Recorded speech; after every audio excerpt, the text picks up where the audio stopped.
Hi everyone, thank you very much for joining this session of the Indie Forum Digital. As you may know by now, my name is Stephanie Fox. I'm going to be moderating this webinar. We've got the rest of the team on the call.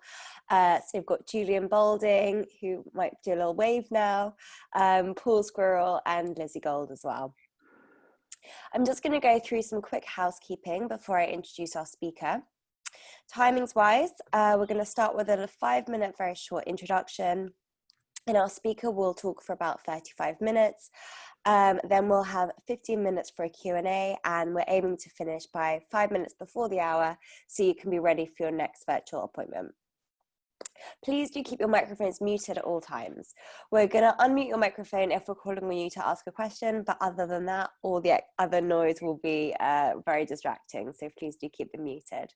That being said, if you'd like to keep your video on, that would be great so that our speaker has some friendly faces to present to and also, to talk to when it comes to the Q&A. On the Q&A portion, if you have questions while Tarik is speaking and you don't want to forget them, just send them to me directly in the chat. So to do this, just go to your chat box, and where it says to, there's a little drop-down menu. So instead of everyone, just select me, Stephanie Fox. We'll go through all of the questions and we'll select a few to ask our speaker once he's finished speaking. All of the questions, even during the Q&A, should be sent to me in the chat box. But if you would like to ask Tarik the question yourself, you can just type "I'll ask" or something like that next to your question. Or if you prefer for me to ask on your behalf, just say so, and that's fine. Hopefully your Zoom viewing mode should be set to speaker view, but if not, you can just click speaker view at the top right of your screen. Tarik will be sharing slides on his screen, so if you can't see his speaker window when his slides are on the screen, select show active speaker video. If you come across any technical issues, just message Lizzie Gold directly in the chat, or you can email Lizzie at lizzi.gold@thenetworkone.com. We're going to be recording this webinar, so if you prefer not to take notes and just fully engage, that's totally fine. If for any reason the system crashes or your computer crashes or anything like that, just wait a couple of minutes and log back in with the same link you already used to log in this afternoon. Thank you very much for your patience with those, especially if you've heard them before. I would like to introduce our speaker now, Tarik Fontanelle. Tarik is the co-founder and CRO of OnRoad, a London-based but globally active research firm which specializes in working with urban Gen Z people and BAME communities, alongside world-class independent agencies like Wieden Kennedy and Mother for opinion leader brands like Nike and Converse. Tarik began his career working as a planner and strategist for agencies like IDEO, Iris Worldwide, and AKQA, and later as a youth brand consultant with Ruby Sudo, for whom he became a senior strategist. In 2017, he co-founded OnRoad as a research firm which protects companies from the future by working closely with their customer of tomorrow, today. Today, Tarik has kindly agreed to talk to us and talk with us about the Black Lives Matter movement. We all know that our industry has a lot of work to do to become more inclusive on every level and in everything that we do. It's difficult to know how, and we're really hoping that this webinar can be a good place for us to just start taking a step forward. So I'm pleased to now turn over to Tarik. Hello, everyone. Hello, hello. Yeah, so a little bit nervous. I've done a fair few Zoom conferences recently, but I really like looking at human faces when I'm talking. So, I get a little bit of a reaction, but, I'll make do. But yeah, I'm going to run you through a presentation. And really what I'm going to be talking to you guys today about, as much as anything, is about the importance of representation. I'm going to talk about Black Lives Matter, yes, but also like the bigger effect that the bigger spotlight that this kind of movement has placed on both brand and business. And I just think it's important that we talk about those things. So forgive me, I'm going to share my screen. Hopefully this will work. Okay, almost. One sec. Here we go. Okay, we in? We're in. Awesome. So, yeah, so how I actually came across this, like I met Julian about maybe a couple of weeks, a month ago now, for another talk I did, and we ended up talking because I spoke quite openly and honestly about the Black Lives Matter movement and kind of our role as effectively influential people in business and in the industry, and effectively what some of our kind of some of our actions should be. And we got talking because of that, and we've come here. And for me, when I looked at this brief, for me it was really about this line I've got down here: the importance of finding your voice in the age of accountability. And I think this idea of the age of accountability is a new one, but brands are being held to a new set of standards, and I'm going to explore a little bit about why that is and what we should learn from that. So I'm going to run through. I'll say feel free to ask questions as I go, because that helps me, but I'm also aware that there's a bit of a process around that. So this is me. You guys actually gave me the intro, so I'm not going to go through this too much. I will actually just move immediately on, because thank you so much for that intro, guys. And I'm actually just going to start by showing you some pictures.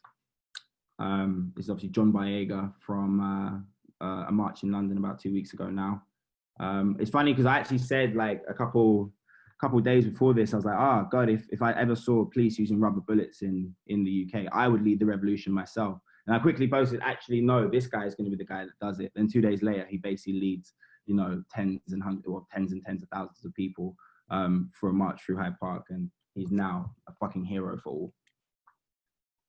What I really loved about the protests is just some of the incredible signage I saw, and some of the incredible communication and design work actually was just done through the signs and through the kind of the language and the what I find really interesting about this time as well is you've seen massive progression in language. So we're seeing all this beautiful quite academic language suddenly filter down into the mainstream, whether it's stuff like virtue signaling or it's it's different conversations about what race means, words or phrase like white fragility have entered the mainstream now, and I think that's really amazing. And one place where I really saw that was in a lot of the signs and the signage in the protests I went to. So I actually I've been to every single protest in London so far. I've seen a lot of the kind of issues that the Black Lives Matter movement have raised. I've seen them for years and years, and it's something that I've felt passionate about long before this movement and long before, obviously the tragic deaths of George Floyd, Ahmaud Arbery, and Breonna Taylor, everyone. But I think it's such an incredible time, an incredible moment. I've been saying in the last 4 weeks, we've seen more progress in the last 40 years when it comes to civil rights. And I think it's really important to acknowledge that we're in the eye of a storm effectively right now, and can effectively what that means for us. But the question I suppose I throw to brands and businesses, agencies, my clients, the people that I've been working with, over these last couple of weeks, effectively firefight, has been, do you really understand the problem? And I think this is a really important issue, and one which goes all the way back to way before this movement, way before the age of accountability, and to actually the way that businesses have run and fundamentally produce work and interact with that audience. And also there's a sense of disconnect out there as well. So here we go, there's disconnect. For me, this is particularly when it comes to the brands I'm working with, the agencies I work with, the small companies, the big ones, they actually, a lot of them face the same issue. There's disconnect between brand and that customer, which is one. And I see that holistically across the companies I work with. And then secondly, what we're seeing more and more so in this age of accountability is that there's a bigger and bigger disconnect between brand and business. And that's something I think is really worth talking about as well. This is a statement that I saw when I walked into an agency recently, and it really stuck with me, not only because what it meant for in terms of planners and strategists like myself, but also what it kind of tells us about how agencies and how businesses have been running so far. And for me, I read this. So senior account planners represent the voice of the consumer in the agency. And I looked at it and I was like, I don't believe that. I frankly didn't believe it. And for me, this became such a big point of contention for me, because I would walk into companies and I would feel immediately out of place. I would walk into companies and I would feel immediately like the people I was speaking to didn't understand their audience or their customers or the people they were trying to sell to. And for me, you know, this statement almost became like a bit of a sticking point for me, because I didn't actually believe inside businesses people really understood what was going on outside. And this idea of disconnect is a constant one. You know, when I walk into you know, an office, whether it's got 20 people or 200 in it, ultimately there's barriers that have been placed up which immediately create an us and them situation. And you know, like one of my biggest criticisms for brands and businesses, I don't see enough of them actually looking to close that gap. And you know, I had this strategist trying to argue with me, actually say, well, planners do that, and I don't see that. And you know, again, like I've looked, you know, when I worked inside brands, you know, I've seen departments that attempt to do that, but fundamentally they're broken and they don't work, ultimately because of the restrictions they have. When you're sat inside an office for however many hours a day, it's pretty hard to really understand and represent your audience, or understand what's going on in the real world. And for me, it's like brands and audiences and your customers effectively 2 steps ahead of you now. And that's something that I think isn't necessarily new. We've seen with the advent of digital technology and digital tools that, you know, like people are moving, you know, kids or like, you know, your customer, people that you're selling to are actually moving at a far faster rate than the brand or the business can keep up with. And it's something that massively shows. And, you know, I pose this question when I go into speak to like teams and brands, or again, business agencies. What's the last thing you did that had real significance outside the 4 walls of your company? What's the last thing you did that had any sort of cultural kind of kickback that left some sort of imprint in the world? What are you doing that contributes to exchange of culture? What are you doing to ensure that you know, you're giving back to the people and the organization and the people and the customers that you're selling to, or that you're creating products for, or that you're doing for? And it's like, for me, this is a really big thing, this idea of exchange of culture, because when I look at the Black Lives Matter movement, what I'm really seeing here is there's an inequality that is deep at the heart of that movement, that ultimately is what so much of it's about. It's ultimately about the fact that there's been a massively unfair exchange between especially the Black culture and the Black community and the wider world beyond it. And it's something that, you know, is central to so much of that movement. And finally, this thing, you know, like, how is your work creating a better future for all? And, you know, for me, again, these questions are like questions we've been posing businesses for our entire lifetime. You know, we've asked companies, what are you doing to create a better future? And, you know, we look at these questions: what are you doing that contributes to exchange of culture? What are you doing that have real significance outside the walls of your business? What are you doing to create a better future? All of these sync up to the same thing. Ultimately, we're saying, if you want to exist as a business in 20 years' time, if you want to still be relevant, you need to fix these things now. And I think, you know, as it was mentioned in the intro, you know, On Road is a business that's about protecting brands from the future by working their customer of tomorrow today. And what we really mean by that is we, you know, one of the big things that like really stuck with me when I was younger and coming into the industry was, I went to a talk, and this guy was saying, you know, like, if you go back 30 years, how many of the top 10 businesses are still here today? And so few of them actually still stick around. And the reason being because they're not prepared for disruption that comes. And if you actually go deeper than that, the fundamental issue which kills so many of the businesses, so many of these businesses, is culture. Not only culture of the brand, but culture internally too. And, you know, I recognized really early that to fix some of these endemic issues within businesses, you're going to have to drastically change not only how you operate in the world, but also how you operate inside your business. So yeah, we talk, you know, I talk about this so often. I feel like, you know, so many issues within businesses are endemic, and for me, the brands are suffering as a result. And there's a real link between the two. The brand is the interface. It's what we understand as customers, what we understand as real people. And actually, so few brands truly represent what goes on. Well, actually, no, sorry. So true businesses truly represent their brand. And for a long time, I think, you know, companies could get away with that, and that's just not the case anymore. So I'm sure you guys would have seen lots and lots of examples over the last, I say honestly, like month, but it feels like it could have been short and longer, who knows. But there's been such high profile examples of brands having to climb down. You know, we'll take the example of L'Oreal. L'Oreal is obviously we know L'Oreal well, and the example of Monroe Bergdorf, the trans activist, someone who had come on as a L'Oreal ambassador several years ago, and basically it dropped. dropped for her point of view on blackness and on like white supremacy. Now we fast forward 2 years and they've had to do a huge climb down. They've been absolutely bollocked online. They've been, like been taken absolutely through the ringer. And it's what people are looking at there is the business decision to remove her as a threat has effectively resulted in the brand suffering. And, I'm seeing example after example of this. I was privy to some conversations like Adidas, and, effectively, there was like close to a revolt inside of the brand.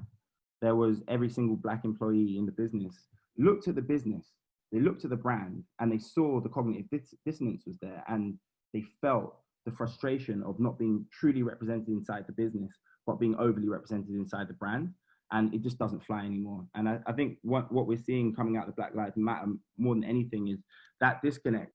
That disconnect has a harsh light on it, being shone on it, and businesses can't escape it anymore.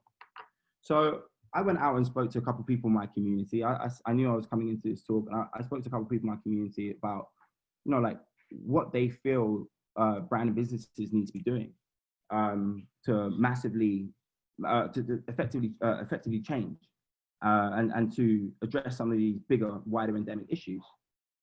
And obviously these are anonymous, but I spoke to a number of people, and actually a lot of the responses came back in this same similar vein.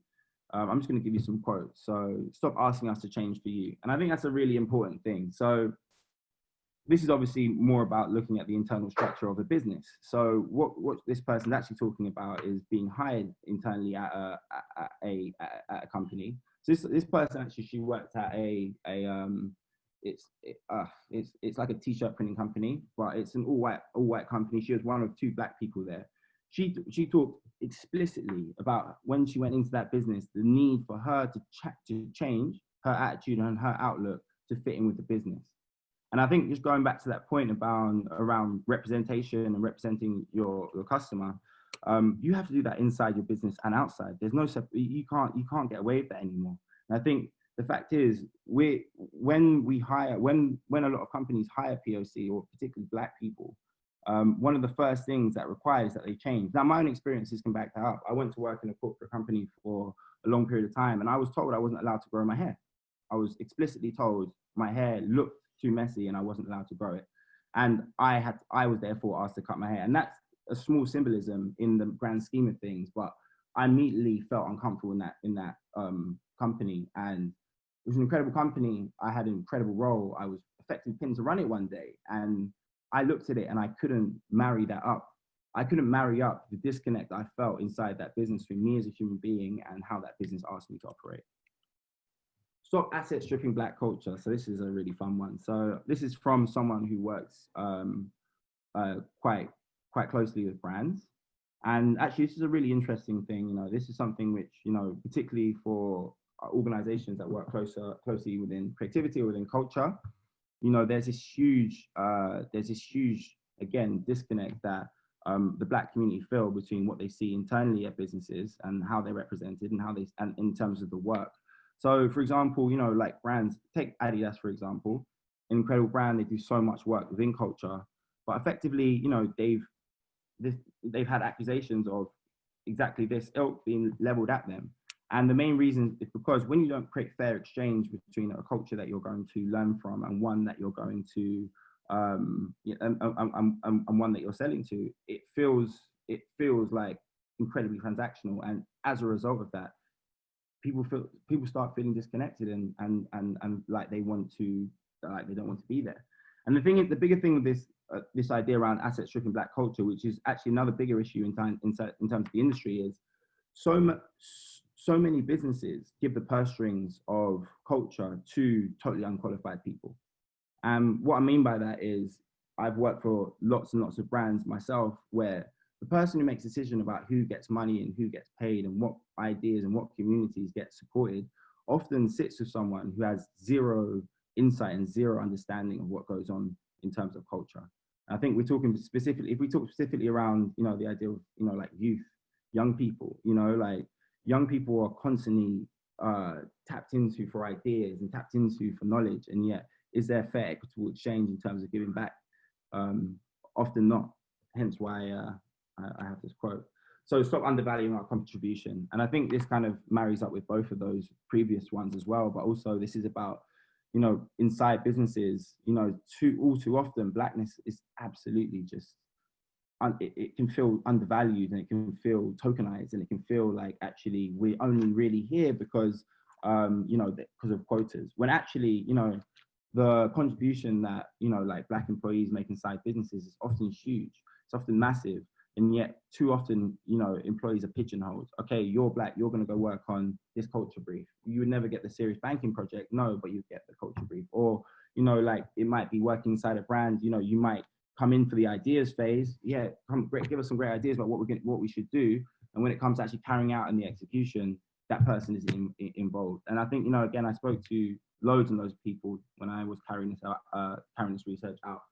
And, you know, like, I heard so many stories which synced up this exact statement. Sorry, you know, the contribution that so many of these individuals make can feel undervalued, or can feel like it was just, you know, like, great, we've got him in, we've got those ideas, like, get him out now, you know, like, we're going to go do the serious work.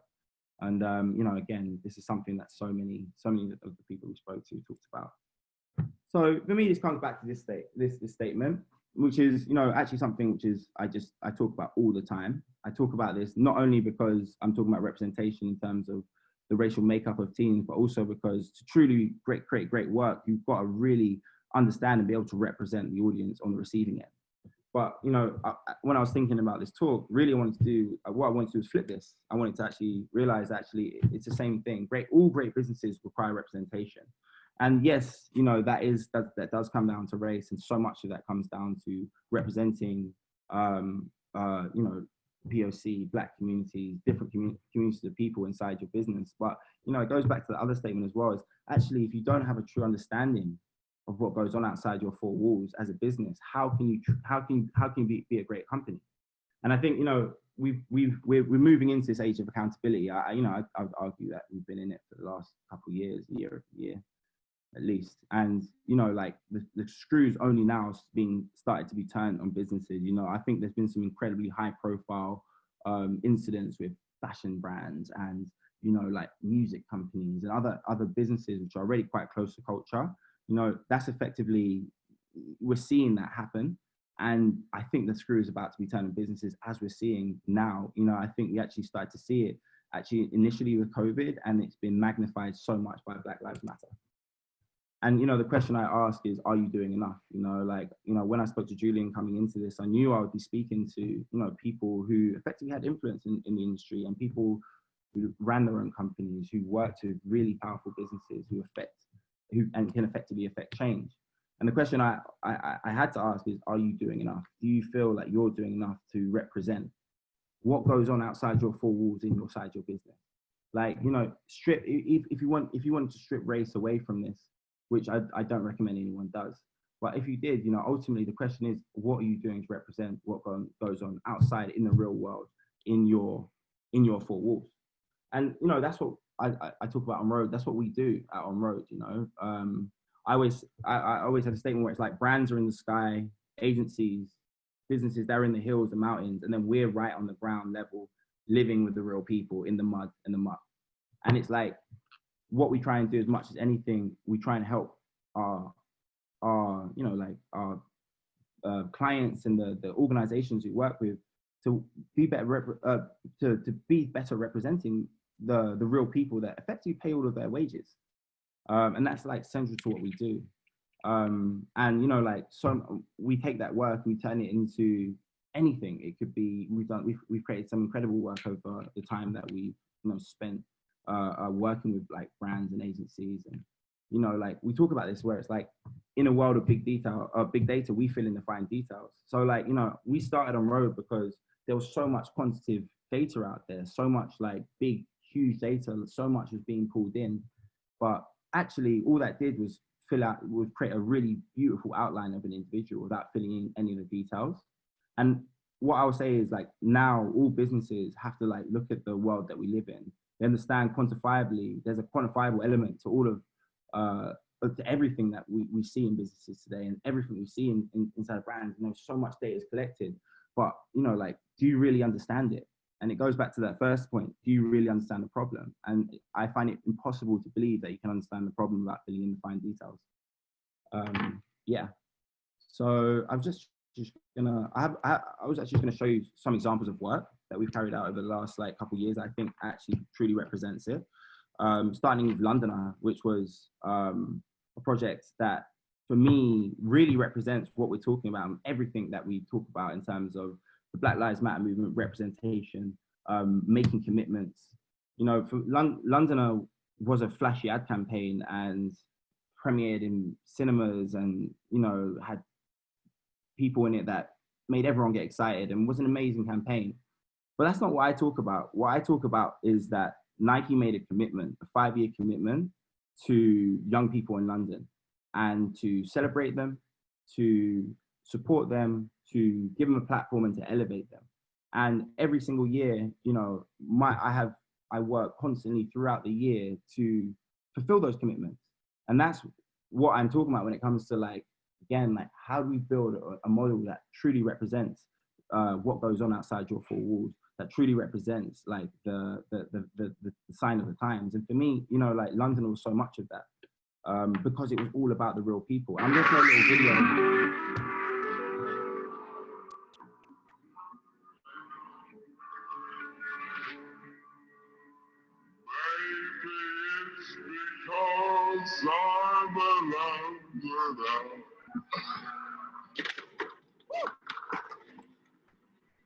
Oh, yeah, it's good, it's good. You know what I'm saying? Good morning, good afternoon, good evening. I'm your host for the evening. Trust me, golden way. When I was doing it, basically, Valentine's Day, I'm going to be lonely, but I'm asking my dad for £10, KFC, skate day. Who needs a man when you've got a board? And I think, like, the point of me actually showing that as much as anything is like to capture the representation, to capture the representation of what goes on outside your four walls. You need to get your hands dirty. You need to go out and speak to people, meet people. You need to go and understand what's going on, or you need to have an element of, you know, like, outside the officeness built into your company. And this is something that we've been like really, really on, you know, pushing Nike to do, and it's something they've done. You know, they now do. But you know, the fact that so many of their employees are allowed to work outside the business, or allowed to work outside the office. So many of their employees actually face-to-face work in spaces where they can be face-to-face with their actual customer. And the result of it is better work, stronger understanding of their audience, and a better representation inside the business too. I'm just gonna play one more. Yeah, not that one. Sorry. I'm gonna wait 1 second. I'll come back to that. I'm gonna show you another piece of work as well, which we did around the carnival community in London. And again, we had another issue with this. This was actually with Boiler Room. They were working in the carnival community, and they realized they had a huge problem because they weren't representative of the community that they had to go and research. Off the back of that, they spoke to us and like, right, we have this bigger issue. We have got this huge grant from the Arts Council. We need to work out how we can spend that properly. But we have this bigger issue where the community effectively sees us as the issue itself. They see us as, you know, the white people coming in, taking the money, you know, like taking resources away from the community. And we were asked to effectively go in there and help solve this problem. And what we did is we went out, we had a team of maybe like 8 or 9 people. Every single day we went to different corners of the city and we spoke to people, and we spoke to them about what it meant to be part of the community.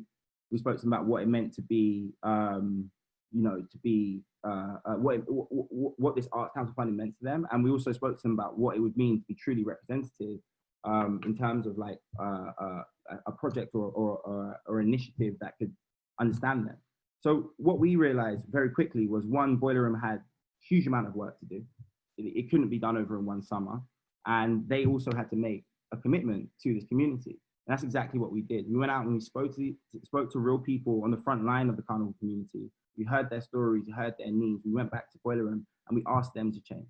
Not them, we didn't ask them to change their employees. We asked them to change. We said, how can you change the business to better represent this community? And they took steps to do it. So after we carried out the research, they carried on the research, been an ongoing piece of work. But following that, they've employed people from the community. They have also set up a community-facing arm of the brand, which enables them to quickly and constantly understand what's happening on the ground in the carnival community in London. I'm just going to play a short video because it should be fun.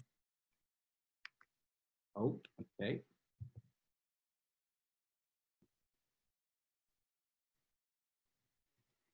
Sorry. I'm going to do this, I promise. I don't care what age you are, how old you are, how what your nationality, your cultural differences, your sexual preferences. Carnival is all about breaking down those boundaries and getting rid of all those boxes and letting you actually come in touch with your true self.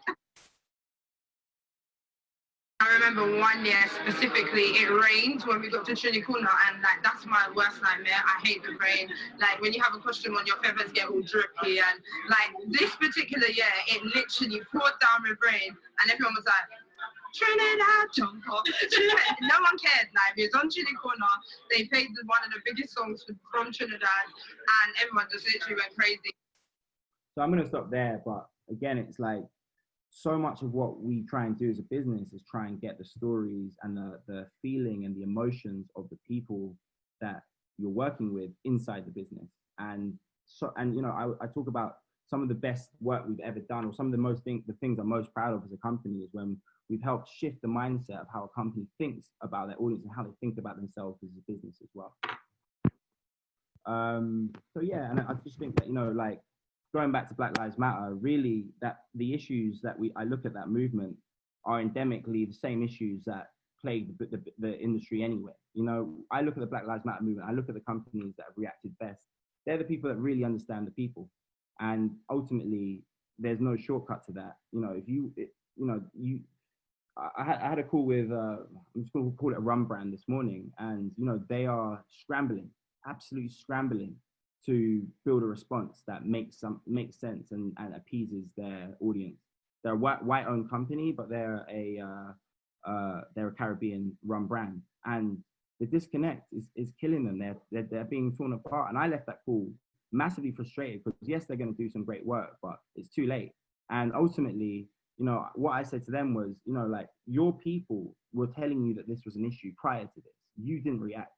You need to listen to your people. You need to listen to, you know, the people that understand what goes on in culture to truly, you know, not fuck up. I'm going to quickly give you like 6 simple steps, which, you know, these simple steps I have, you know, they're like kind of my guide anyway. They help me kind of just make sense of the world, and also help our clients kind of, again, get to this point around better representation. I'm just going to quickly run you through them, and then we can run some questions. I'm aware about time. But first thing first is, like, when it comes to understanding your audience, there's an element where you need to rip up what you think you know. And I'll say the same thing, not only your audience, but also, you know, when it comes to your employees as well.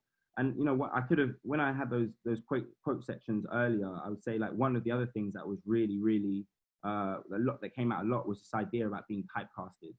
And you heard in that previous, in the boiler room, in the carnival thing, you know, like, I was like, don't put me in boxes, which actually is another step.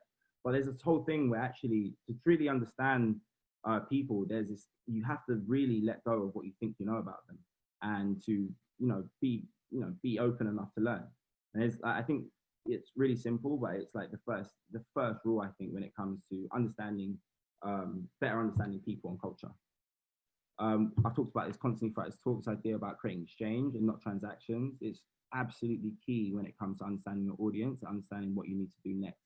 So, like, ultimately, like, my advice to every single brand that's come to me in the last 2 weeks hasn't really deviated. It's, you need to start creating exchange. And, like, that's quite ambiguous, but I actually think it's really sharp. I absolutely know what that means when it comes to brands. I absolutely know what that looks like. I think, you know, this idea of, like, transactional relationships, you know, that for me goes all the way back to this idea of, like, disconnect between the business and the brand. You know, like, the brand for me is all about, it should always be about the exchange. And, like, you know, business the business bleeds into that too much and becomes too much about transactions, like in the case of L'Oreal and Monroe. And it's the thing which is the most dangerous for companies too. We're in the age of accountability. This is a must. So set free on their terms. I've talked about this constantly throughout getting outside the office, getting outside the four walls, understanding what really happens in culture, really happens with real people. I think it's impossible to build things for people that you have absolutely no knowledge of. Be agile, be fearless, get your hands dirty. Also something I've talked about constantly throughout this talk. You know, this idea around being agile and you know, for me, as much as anything, goes back to the idea around, like, as a company, for this new generation of employees or new generation of customers, you're gonna need to be agile to be able to service them. But it's also like, it goes back to the thing where it's like, you as a business are gonna need to adapt to the people coming into your company. And I think, like, you know, I did a talk with Facebook a couple weeks ago, and one of the questions they asked, I was on a panel, one of the questions they asked was, months ago now, obviously, not weeks, but one of the questions they asked me was like, well, you know, we keep employing Black employees and, you know, they don't last long enough. They leave after 6 months, and we try and do all these things to address it, and it's not working. And I was like, that's because you're asking them to change for you. Are you agile enough to be able to change for them?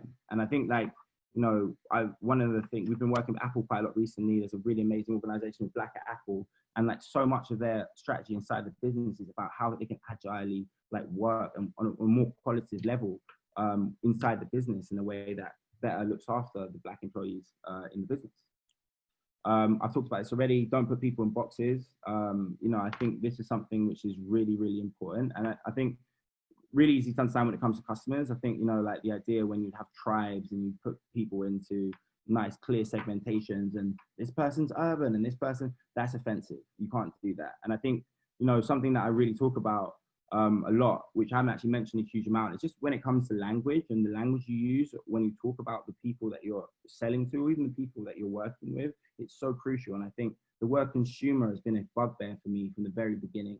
And I think it goes back to that point I was saying earlier, otherness. You start othering people when you start calling them things like consumers. Ultimately, you would never say to someone's face, you're a consumer. You might use the word customer, you definitely use the word person. And I think, like, when the language that businesses use, the language inside businesses needs to start reflecting what happens again outside those four walls for them to be successful. And then finally, this idea about building perpetual relationships. And I think, you know, like, again, like, we work qualitatively, and I'm aware that's a little bit more of a challenge for certain companies. But also, I think it's a mindset thing as much as anything. Like, when the examples I gave you, both the examples I gave them because they were about commitment, and they're about a long-lasting commitment to an idea or to sticking to something, and, you know, like, ensuring that that's carried through. Making a commitment is, for me, one of the most important things a brand can do in this time, and one that they can stick to. And I think it's a thing that we're seeing that, you know, the first thing brands are falling back on. But ultimately, like, they need to be perpetual commitments too. They need to be the kind of commitment which, you know, a business is serious about. And, like, something which I've talked about, again, long before Black Lives Matter, is my frustration when I work with certain businesses that particularly when it comes to, like, community-focused work, so much community-focused work that I get, the budgeting comes fresh out of the marketing department. And the first thing to go, as soon as there's any sort of economic issue, or as soon as there's any sort of down forecasting, is that money. It's always sucked straight back into the marketing department. And what I've really tried to focus on brands to do is, when you're going to do work which involves face-to-face work with communities or with people or with, you know, your customer, which, you know, where you're building commitment, that money has to be separated from marketing spend, because otherwise it's going to get reappropriated, or you're going to find some reason to claw it back. And, you know, like, we're seeing brands do that now. You know, we've seen Nike commit 40 million over like a 10-year span, and they detailed exactly where that money goes. Great. We're seeing this idea of perpetual relationships come out now, but, you know, ultimately this is something we've been talking about for the last 5 years. And again, the brands that we've worked with to do these, you know, they've succeeded through this time. And that's actually it. I've realized I've ran over a little bit on time. So apologies there, but that was my talk. And I'm aware actually Black Lives Matter wasn't the focus of this. It was a catalyst, and I didn't talk a huge amount about the movement. I didn't feel like it was needed, but I'm more than happy to answer any questions if you did around the movement or around perspective on like action around the movement too. That was really excellent. Thank you, Tarik. I think you've given us a lot of food for thought. So we've had a couple of questions in while you were talking. So someone has said, agencies tend to be short-term in their thinking, both working with their clients on campaigns, ideas, and internally. How can we work on changing this? I mean, I again, it's about challenging these companies. So I think like one thing we do when we work with a new client is, and again, I think we're in a privileged position somewhat, but like we go in and we say, look, it takes a brave company to work with us. We are going to challenge you as much, if not more, than you will challenge us. And I think that's the big part of it. When we go into a relationship with a client, we talk about it as a partnership. It's never like, client vendor in such a clear way, because again, we see ourselves as, the shield to the brand almost. And therefore, like, we have to, there's some dirty work that needs to get done behind that shield too. For us, it's about how can we change the mindsets of our clients so they value this work in such a big way. And I think I mentioned in the talk, some of the things I'm most proud about is the fact that we've drastically changed how people inside a business, and therefore business, thinks about the people they're speaking to. And that point I made at the end about removing marketing spend from community focused work, or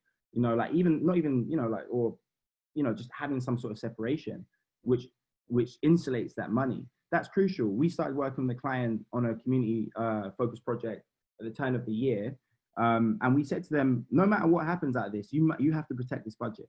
There's no doubt about the fact that you must protect it. Like, if you don't protect it, this is done. And come COVID, they protected that money. Everything's been cut, everything's been slashed, and they won't take a penny out of that budget. And that's because they're serious about that commitment. And to get your client there, that takes challenging them, and that takes making them a little bit uncomfortable. Yeah, that makes a lot of sense. Thank you. So we've had another question. Someone has said, Tarik, you work in many different countries. Are the issues and the challenges like racism the same everywhere, or do you see some countries doing better than others? Look, the problem's absolutely everywhere. It's just it's a different conversation in different places. I did a fair amount of work in Brazil, and frankly, they're just there's like some just abhorrent anti-blackness in that country generally, and it's not something that's massively hidden from like conversation even, or it's just like something that was like openly accepted. And I found that really shocking, particularly because 50% of the population is black. But that's what it is to be black. No matter where you are in the world, people fucking hate you. But the issues in certain countries are obviously far scarier than others, and I think China's a really good example. We do so much casting. So we do loads and loads of casting campaigns and for projects. And I'm terrified whenever, I know it's for a Chinese brand or it's for a Chinese company. I mean, because it feels like they're gonna ask us some uncomfortable things. And actually, we won't work with people that would ever dictate, some sort of would overly dictate race to us in terms of casting. We would never do that anyway, like on principle. But there are some definitely scarier kind of territories where it's almost openly acceptable to be anti-black. And that's the thing, anti-blacks, we're talking about racism. The Black Lives Matter movement's about anti-blackness. It's not about anti-POC-ness.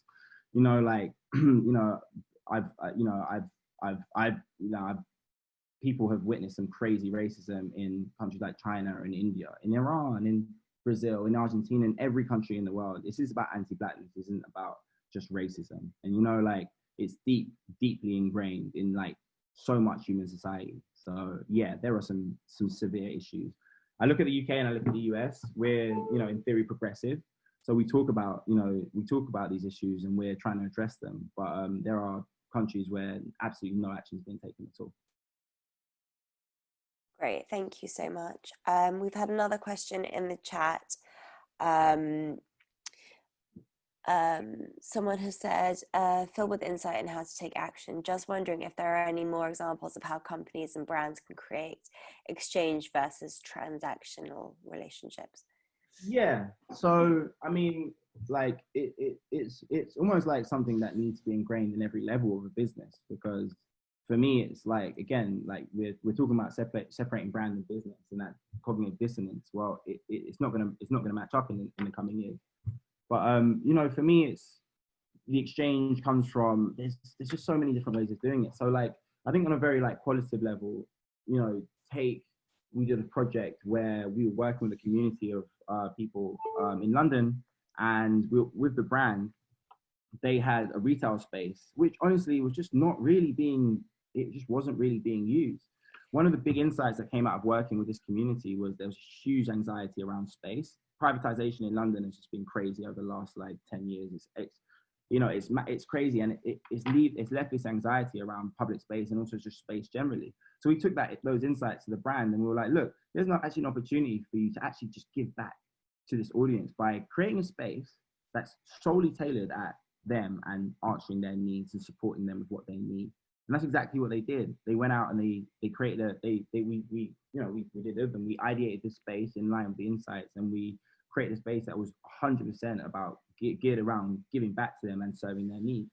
And that for me is so much about exchange. You know, for me, it's like, cool, like these are our customers, they pay us, they pay our wages. Our way of giving back here is let's look at what the things they need and the things that, you know, is affecting them maybe in a deeper level, you know, and let's try and solve some of those needs. And like, you can do that in so many different ways. A campaign, like ultimately, like when you look at a campaign and you're creating a campaign, you ask a question like, what purpose does this serve for the person that's receiving it? What benefit does it give to their life? If we don't, we're producing pollution. And there's this thing where it's like so much work is just polluting because it doesn't think about the needs and the wants of the audience at the end. And ultimately, like, you know, like exchange comes from understanding what someone needs and being able to do something about it. So I just think that like all of these things are interlinked. It goes at the point, you know, great work requires representation, requires, you know, a real understanding representation of the people that you're trying to produce a service or a product for. That's very true. Okay, we've got actually quite a few more questions. Someone has said, what a fantastic presentation. So well done. What are your views on getting better representation in senior role and board level? Yeah, I mean, so obviously this is where the real decision making happens. And I think, you know, like I said at the beginning, the last 4 weeks, we've seen more progress in the last 40 years in terms of civil rights, I think. Hopefully, that's how I feel right now anyway. And, you know, like, I think, you know, the screw is again going to be turned on the business side at the very top. I would be surprised if we don't see some of these businesses having to massively change who they're going to hire over the next couple of years. But one thing I've been trying to do is like, particularly with one of my clients, like, because I feel like I can, it's like I've been trying to set something up where we have some sort of direct feedback loop between the most senior people in the company, the board, and again the people who are on the receiving end of all the people that effectively pay their huge dividends, you know, which is us, the people. And I think what I've tried to do is I've tried to build something which allows for us to constantly feed stuff through to actual huge key decision makers. It's like a huge global company, so like ultimately I don't know if it's going to work, but it goes back to that same thing. Like, I understand that companies, you know, like they're not suddenly going to overnight be able to hire 20%, you know, like POC Black people. They're not going to suddenly going to get, you know, like 15% like in terms of their board or board members. They should. Well, you know, that's not going to happen overnight, right? And that for me, like the solve in the short term is let's start looking. It goes back to that thing, like better represent the people outside your four walls, inside them, and not just in terms of like hiring, which is the obvious one, but also just listening to them, understanding them, getting a better sense of what they care about, what their needs, what their wants. Like ultimately, the people, you know, like take a Nike, you know, they're all over in Oregon. You know, their board members have no understanding of what really goes on the ground level in terms of culture, in terms of business, in terms of the place where they actually make 90% of their money. And I think like if we can close that gap, one, we're going to see it will ease that it'll ease the kind of next couple of years where we build into that better representation, and it will, you know, like it'll bring a level of humanness to that process. But also I think you're going to get where, just like with our clients, we need to change the mindsets of these board members. It's the exact same thing, you know, like it's the exact same thing. How do we affect how they think about their audience and about real people? Thank you. I think we have time for, I think we have time for just one more question.